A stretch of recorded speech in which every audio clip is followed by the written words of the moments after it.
chat. Thank you, Madeleine. Thank you for being here. We are very excited to have you at Startup Grind and on today's very interesting topic. Thank you very much. I think that is appropriate that I tell you a little bit more about myself. That'll be great to know a little bit about your background. So the medium long story is that I grew up in a place called Husby. That's a very known place today because it's a socioeconomic challenged area, they say. That shaped me very much because I grew up in a very good time where, the school was good, the economic was better, which gave me a lot of hope in the future that it could be this way again. But I saw changes occurring from 2020, started traveling, and I was just like, why aren't we acting? Why aren't we doing something?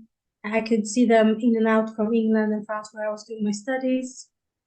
And it culminated in 2009 when I finally decided, that I wanted to be a part of the change and not a part of the problem, because I realized that, being at the outside, observing problems, observing solutions, and getting solutions, ideas, is also enabling the status quo to continue. So I was in America and in New York, and I saw that people can do so much with nothing, and I came back to Sweden with a different mindset after that journey. So that and it led to the writing of a book called The Generation Integration. And why I wrote it was because I could see that my previous mindset was to wait for how can somebody help me? But now I was thinking okay, what do I have to make a change? And I had my mind, I had my ideas, and I had a computer so I could write a book. And I wanted to understand why are we failing when it comes to integration, which was my opinion. Why aren't people getting these jobs that they are entitled to get? Why are the school system not working properly? And how is this in relation to other countries? So I wrote that book. After I wrote that book, I came to the conclusion that, we have to work together. There is no other way than working together.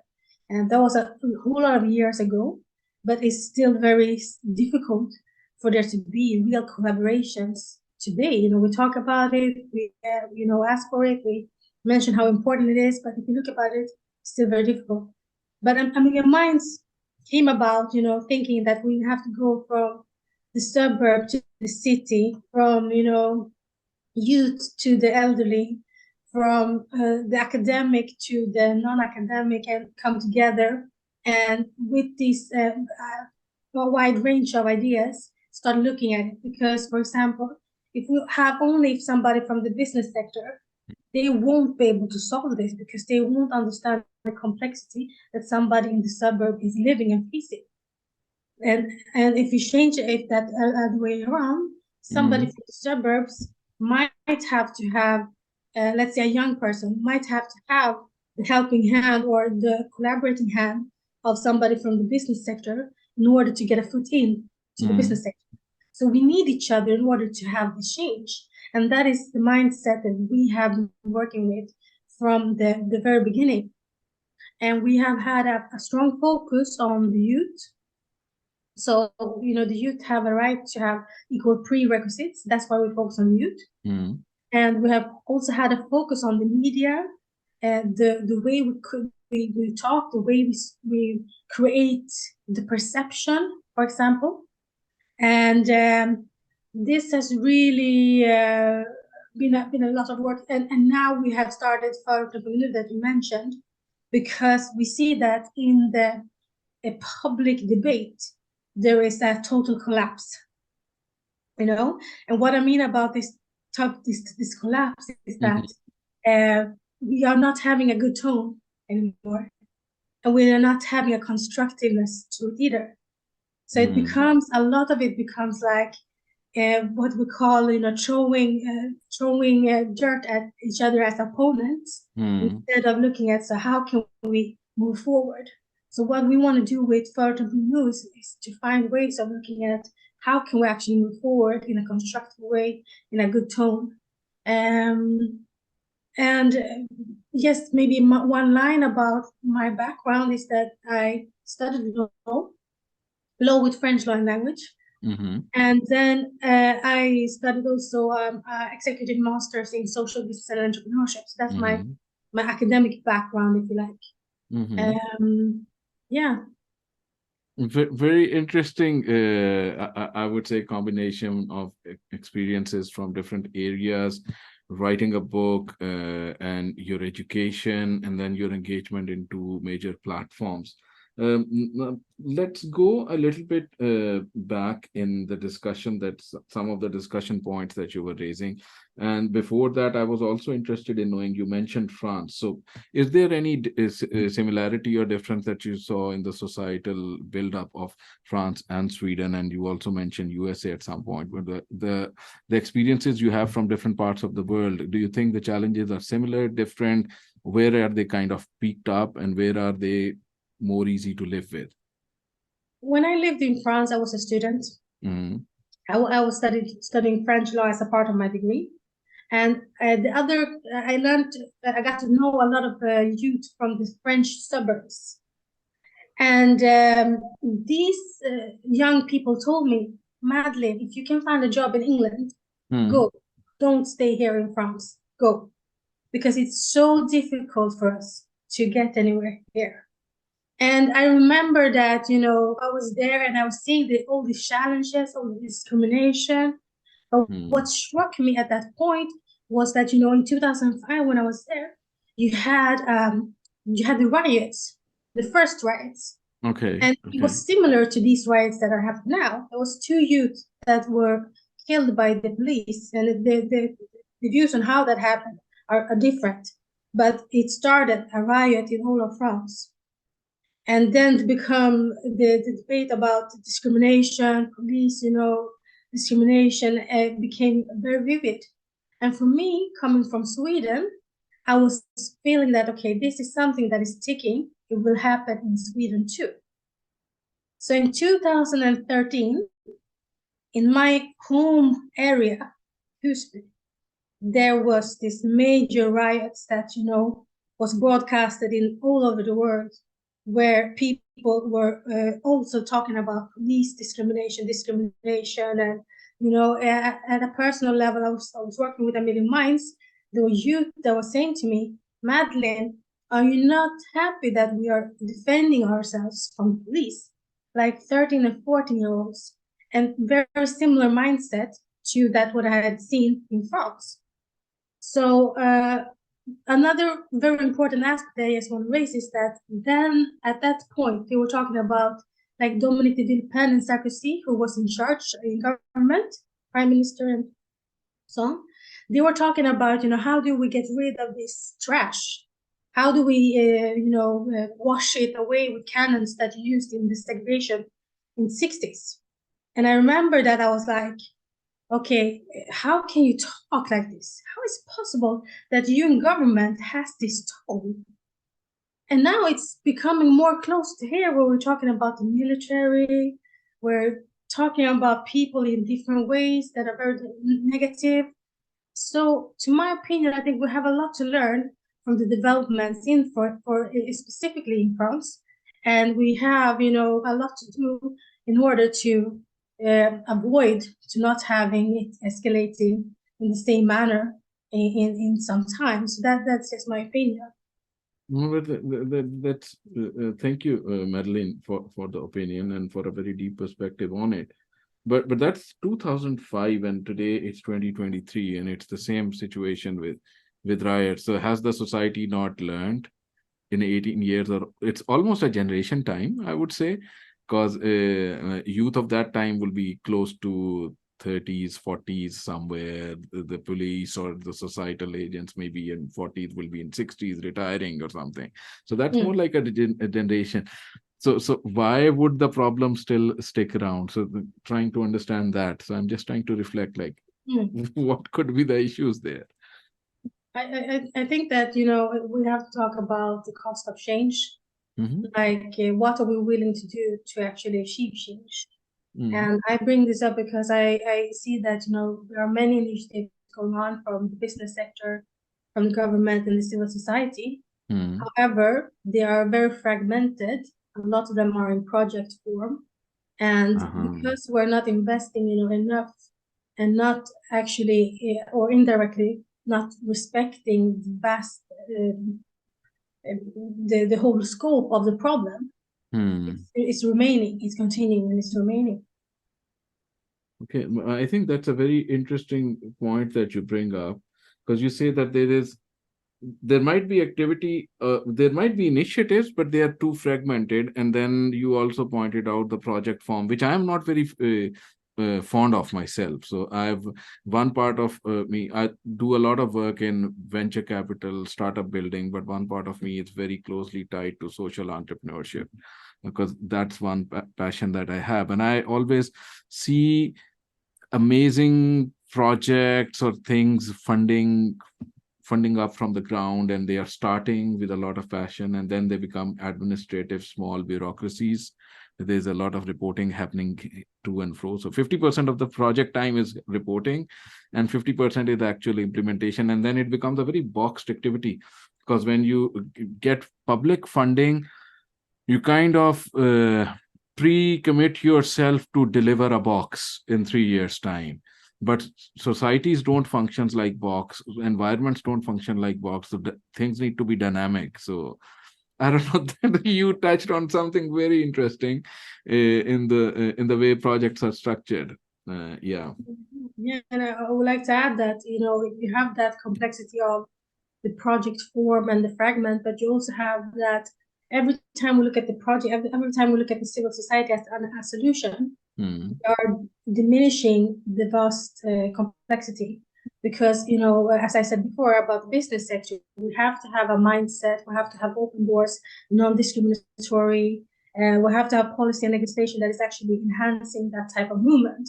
But we are focusing on very much when it comes to looking at the solution, we're talking a lot about the role of the civic society. So I think that is it's a hinder for a faster development. Okay. Let's go a little bit deep into A Million Minds. If you can tell us, like, what exactly is the program structure like, and who is the target audience, and what kind of outcomes are you looking, and what kind of scale do you operate, and where? So it'll be really nice to understand how A Million Minds work. And then as we discuss that, we also go into a similar discussion on Förorten.nu, which are your two initiatives. So let's start with A Million Minds first. Yeah, so thank you for that question. Well, A Million Minds, we have like a broader aim and goal, which is to act as a catalyst for change. Because we're a very small organization, so we know that everything we do must be done with like a minimum effort and a maximum impact kind of attitude. So whether we write an article, whether we have an initiative, we really need to look at like how can we penetrate what will actually have an effect. So one of the first things that we have started focusing on 2013 was how can we level the playing field, as you were talking about earlier, for youth.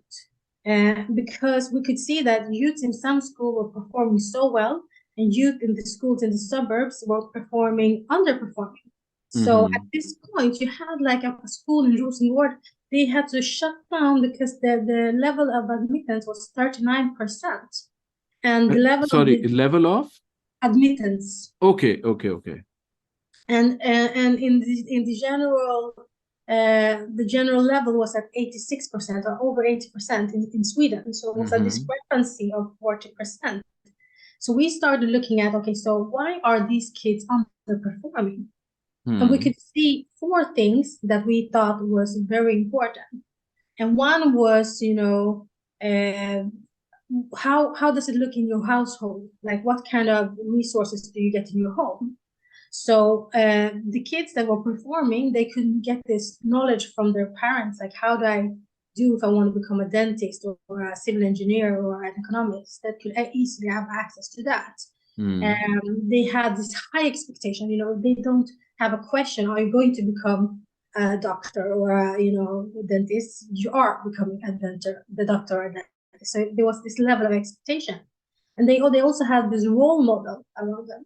And then they had the tools. So if I want to become this, how do I do? It's very, very, very simple idea. But we figured, okay, if we take these things that are tangible and we transfer them to kids in the suburbs, could we increase the level of motivation? And why? Because you will feel empowered in the sense that regardless of your family, you would know what to do to take yourself further in your career and in your life. So we started a competition called the Dream Challenge. And here the kids, they are competing in like the future goals. And they have a role model from the business sector. And they are actually doing exactly that, having high expectations, giving them the tools, etc. And we can see that it's having a good effect. So our goals is to spread this initiative even more, and nationally and perhaps even internationally, in years coming. Because we think that according to research, if you want to break the segregation, you have to start at youth, and you have to start at youth when it comes to how kids advance in school. And so that's one of our main areas. And another area is obviously public opinion and advocacy, which is not really so easy to measure, which we try to, as I said before, come out with things that make a difference. And I also want to say about the school initiative that what we wanted to do with that was also to not necessarily run the program ourselves entirely, but which we're doing, but also show other companies, the business sector, the civil society, what we should focus on by leading by example.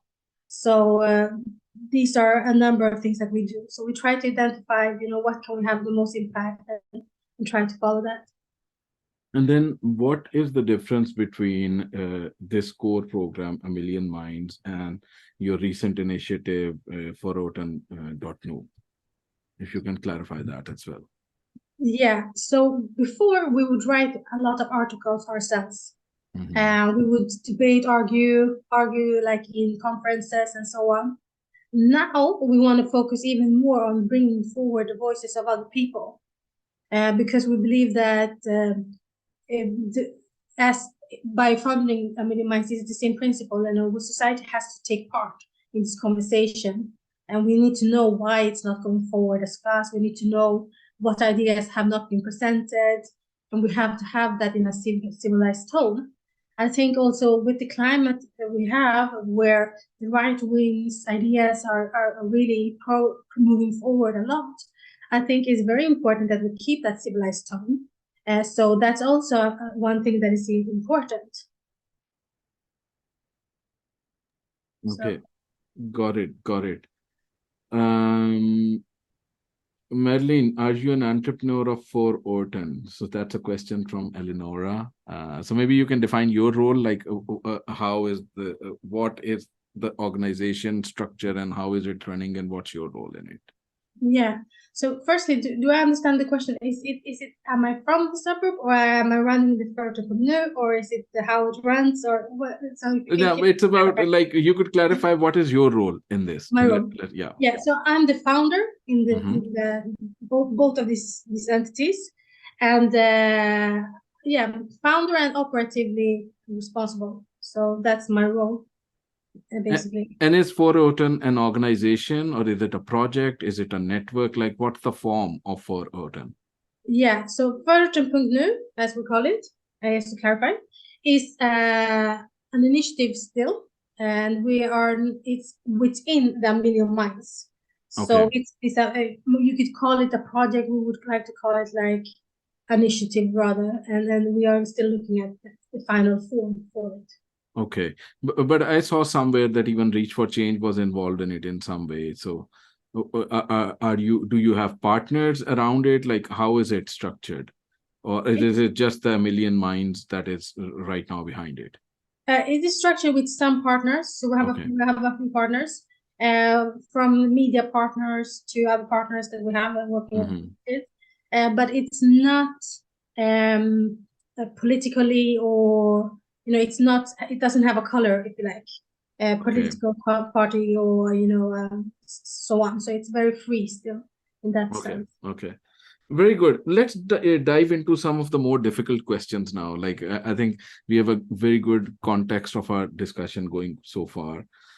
And I think the point which I would like to kind of pick up is you have mentioned several times that the tone, the dialogue, the narrative, the way we speak. Can we discuss that? Like, what is your opinion, or what do you think needs to be done over there? And what do you think is the problem with the current narrative, tonality, and discussion, the level at which the discussion is happening on issues in the society and the language we use? Let's go there. Let's start from there, and then let's try to build a thread around that.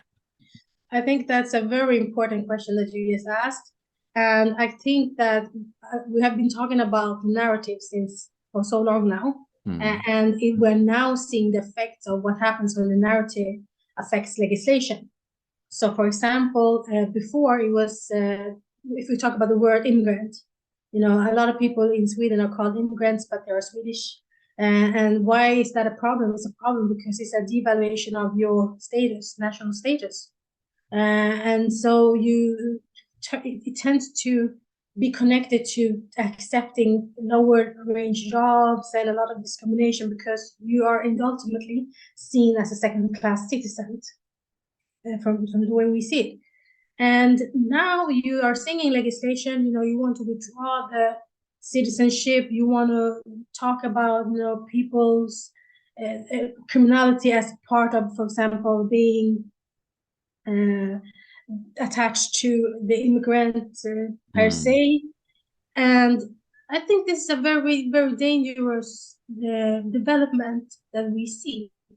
And I think also that it was easier before to say, for example, with regards to the freedom of expression, it was easier to say that, let's say that everybody is important to the state. It was easier to make such a statement just 5 years ago. Now, with the development of the narrative, there's a whole lot of questions if you can even say everybody's important to the state, because there is becoming a narrative that, we look at people with different eyes, and it is closing doors at the labor market. It is also making it not a priority when it comes to the social infrastructure. So I think it all begins with the narrative, and the narrative leads to action. And in the worst case scenario, we have legislation that is built on, and a very negative narrative to begin with. Okay, that's a very interesting point, and I think I love what you said about narrative kind of affecting the legislation, because everything first happens in the mind and then becomes a reality. So if the minds are kind of, so I think this is really interesting. So how do we kind of go back to the narrative stage and make fixes? Is there a fix available? Like just a week ago or something, we have this Swedish 1 week Almedalen, where so it's a lot of hype. Everybody is taking selfies, because I think it's my own opinion of this is, I don't know if there is any real change that comes out of it, or is it more like a vacation mode for very interesting picture taking and social connections? Like, what is Almedalen? If an event like that exists, there should be some impact of that leading to some things happening in society. So just want to know, like, what do you think in the context of Almedalen as well? Like, if you could comment, like, what do you think about the event itself? Yeah. When it comes to Almedalen, I would say that it's a networking, it's a room for networking, formal networking between the business sector, the politics, and so on. Does it enable something? It might, but maybe will it enable something on a system change level? I do not know. When it comes to, do we have a chance of saving the narrative? When something becomes the truth, it's very hard to change it. So if now you could say, like, let's say 30 years ago, when you talked about the suburbs, and people called it the ghetto. We could say, we who live there, we could say, but it's not the ghetto, it's nice. We have, good schools, we have, quite a good living standard and so on. But if the things change and difficulties are becoming more and more and more and more, it's hard to actually challenge that. So that was not the best example, but if you talk about, for example, a person from a foreign background, and at the end of the day, it becomes like somebody who is characterized as being unemployed, who is maybe somebody who's doing destructive manners. Like, how do you challenge that when it has become something that people think is the truth? So I asked this question to you, Naima. I asked this back to you. How do you challenge that? Like when people think it's the truth, it's very, very, very difficult. So this is my. I think we can get ourselves out of it, but as long as there's a small number of people raising their voice, that will be too difficult.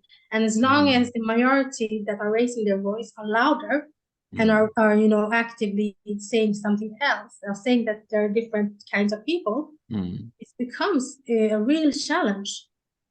Very good point, and you kind of pushed back a question on my side as well. Like coming from the tech world, like I would go much back into some very different conversation, because our minds are basically devices for identifying and kind of creating meaning around us. So there's a fluff around us with different, so there's colors, there is shapes, objects. So our minds are trying to create some shape out of it. So this is a door, and this is a door, and this is a wall. Wall and door are different because door has a handle, it has some pattern. I'm just looking at the door in front of me. So my mind is telling me that this is a wall. It doesn't have a pattern, it doesn't have a hook. So maybe there's a difference between a door and a... So mind is always trying to look for patterns. If we go to, let's say, I'm operating this in a Windows system. So Windows is what? It's folders, it's categories. What it's trying to do is that your data is structured in terms of folders, files, so there's and subdirectories and everything. So I think mind as a basic thing tries to form patterns and tries to put things in boxes. However, we know from real world, if you put something, a file in one folder, then that file gets classified in that folder. So this document is in the Verksamhetsutveckling or business development folder, and this is the marketing document. It's in the marketing folder. Now, and you're absolutely right, applying that straight onto the human appearance, behavior, background, that could be dangerous, because I think very openly, I've at times felt it. So sometimes I need to work 200 times more, percent more on certain things, and it's difficult. But I think I try to just push forward out of it. So there are certain things that you cannot change. I think we try to do that at a, I don't know. So it's a very interesting point that you touched upon. That's all I can say. And I don't know if how do we fix that, because you absolutely raised a very important point of narrative, like how does we stop the narrative of a particular kind eventually leading to a legislation. So I don't know if there is a immediate solution for it. And do you think entrepreneurs can create, because you're an entrepreneur yourself, so you're a social entrepreneur. Let's go there. You have been on this journey to make things, to fix things. So let's say you wrote a book, you have these brilliant ideas, you can see things like where the root causes are. How has that journey been for you? Easy, tough, very very easy? Let's try to box that in some way. I think it's been interesting journey. But the tough part is that, when it comes to change, one has to recognize that in change there's friction. For some people, for some person, what is good is bad for another. So it doesn't mean that just because you feel that you have the best invention, social invention, that somebody else also feel that you are going to solve their problem. So that's why if you don't have that realization and you come to it in the middle of what you're doing, it becomes like a shock. And that is what happens to me. I was working and I thought that, if yes, we come up with the best solution, because they say they don't know what to do. If we just come up with the best solution, we will see change. Change will happen like fast. Why are we, in the same thread all the time? So just before the problem started escalating with the shootings in 2015, 2016, I was at a small meeting with, police, fire persons, and with some politicians, and we were talking in a radio, shooting about how we could change this. What happened was that the politicians, they started to make publicity out of this. So we came up, we said, there's a real problem. You have to be alert. You have to do something, and we have a solution. Now, regardless of if the status of our solution, the response was really, devastating to myself for a little while, because, when they were saying, if you do this, we will do that, and let's do this as a joke almost. It became apparent that, there are so many different incentives in why we want to have change, how we have change, and who owns change. So as an entrepreneur, one has to ask oneself, okay, is my position as an entrepreneur the best position for achieving this change? And you have to have that guts to ask yourself, is this achieving change? And that's what I try to do all the time, to be true to the cause. And sometimes I feel that going into politics is perhaps, more easier to change in a bigger scale. But that is not an easy option either. So it's not a clear-cut route of how to actually achieve this type of system change. But at least with the realization that, there are all these different wills, you could argue that if you have a strong incentive for change, you could come a long way. So I think we have to look at also that, because to conclude, now the incentive to change is either it's a business case, we're making money, suburbs are very lucrative, or is this a social justice case? You were saying that, it should be equal. So that's why we should do something. But if these cases are not sufficient, we're not also coming close to the target that we're aiming for. So there are two things. Is my method for change the right one? And then is my proposition, is that also the right one? Okay. And how difficult or easy or it is to actually build a social venture if you really want system change?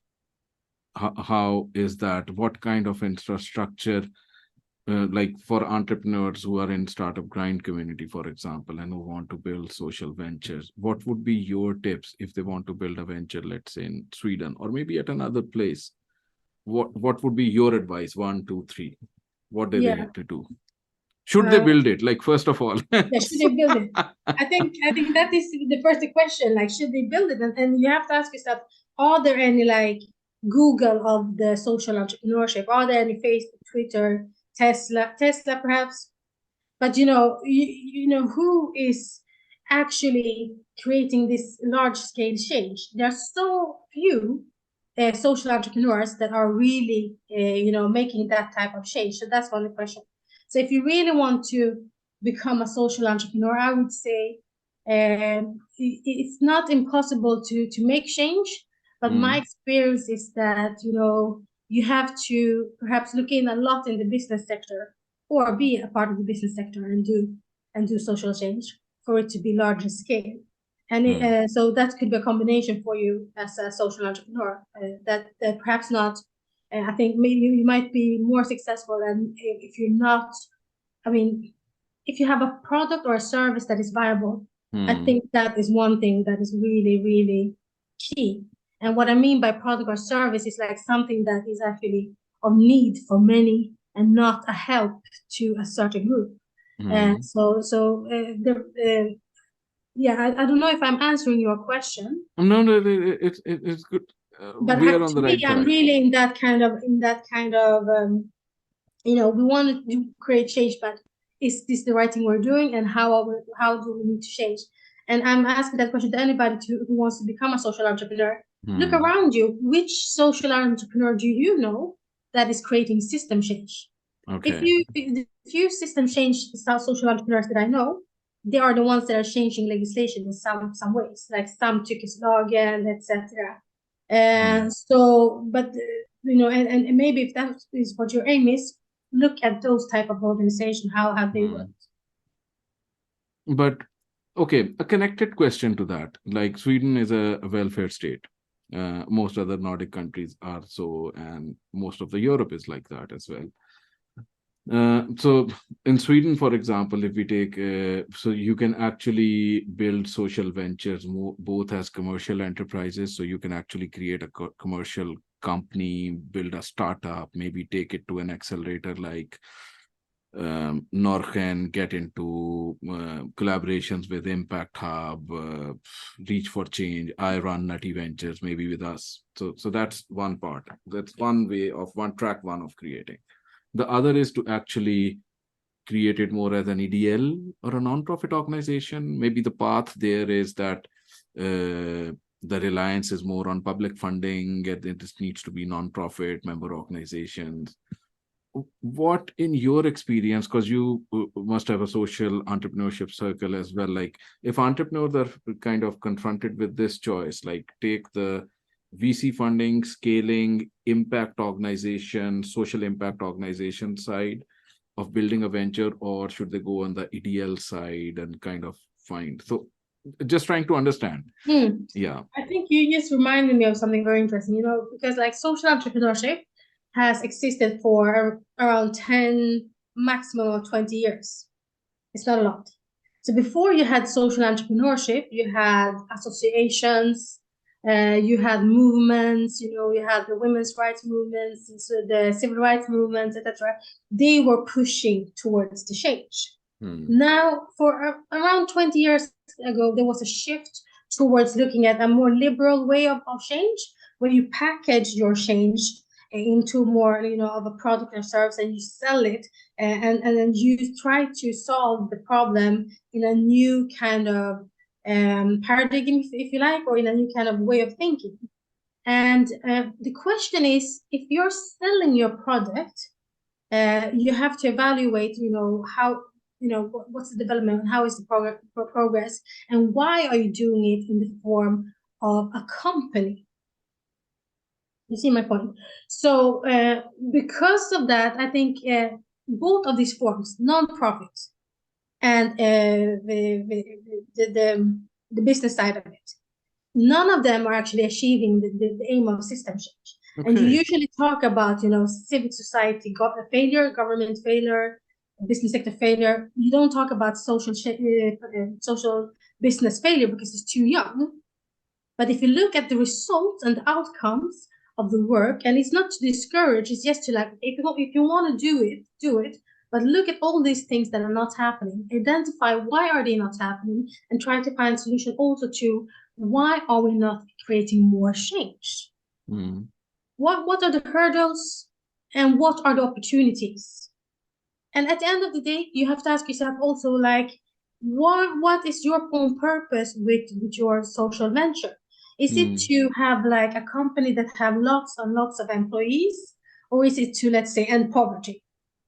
If you say end poverty, like what level of ending poverty are we talking about here? So I think, social entrepreneurship is a great way of making change, but at an individual way, we know it works. At the system level, I think there are some question marks. I think it goes back to the very, very early point that you started making about fragmentation, that maybe there is too much fragmentation, and it's very difficult to zoom out or zoom up and get a social change level. Like from A to B, how do we move? So I think that progression is not very clear because it's somewhere submerged in data points. And those data points are not accumulating. And I don't know, because who is the key stakeholder who should be doing it? So not sure. So it's a very interesting point once again. In terms of funding, let's say, so you because there is, of course, you can try to attract commercial funding in a social, if you're building a social business. You can even go for government funding. You could go for donor organization, for example. What you think are the challenges or opportunities in all these funding sources? Like, what are the strongs or weak points of these various sources of funding? And as an entrepreneur, what should be your strategy if you're building a social venture in terms of your funding strategy? I think the problem is it depends on what you're offering, and I think that depends on the form. If you're having some sort of grant from either the government or government agencies, etc., I think the problem is that it's usually time limit to that. Okay. And when it comes to sponsoring or business partnerships, all of these things, I think one problem that I see is that how are your services being valued? Okay. As in, like, is there a match between what you're offering and what the market is demanding? And because if you talk about CSR, if it's within that budget, if the companies don't really see the responsibility as being theirs, but more, looking at it as a pro bono, it means that you will have to work really, really hard to get that level of funding that you actually need to create that change that you're after. And similarly, with a lot of projects, it stops with a small scale, or it stops with being a project a few years. So that's why I think that I think that you should sell something that is actually needed. That's what I mean, like something that there is an actual commercial project, and then turn that into a social purpose. Is what I think is how, I mean, I can't swear on that. Okay, but I think that's a better way to go. Okay, very, very good point. We are nearing the end of our conversation, and I had, if audience have some question or people who are streaming in, they can raise over here. I had one last question, like, where do you see yourself going in 5 to 10 years? What's the big ambition or dream that you are following? But that might be very personal, but maybe some part of that, a small chunk of that, you can probably share with the audience. Like, what's your wish? Maybe just share the wish. Yeah. Yeah, I was in Uganda in a few weeks ago. That's where I come from the beginning, and it was my first time there. So it was a shock to me to see all of the opportunities, but all of the challenges that are existing there. And when I came back, it was a great difficulty for me to see some of our problems in the same way, because we had the infrastructure really. We have the legislation, also all of the things that we're trying to change. We have, but we have other problems. So I think that made me think, like, where am I most needed, really. But the problems we have here are really real. So that's still something that needs to be addressed. But my hope is that to cease exist as a million minds personally. And what I mean by that is that, like, if we are not existing, it means that we have reached our goal. Because we're not existing to exist. We're existing to solve a problem. Our purpose is to solve the problem. But I am in doubt that it will take 10 years. Okay. So I don't know if I'm still doing the same thing in 10, 15 years, but maybe in a different shape. Okay. Great. Madeleine, thank you so much for taking time out for today. As we said, that this talk will be part of our global library, so it should go there in about a week's time. We are very thankful for a very candid, real, open, and thoughtful discussion. A big thanks from Startup Grind. Madeleine, thank you so much. Thank you. Thank you very much. Have a very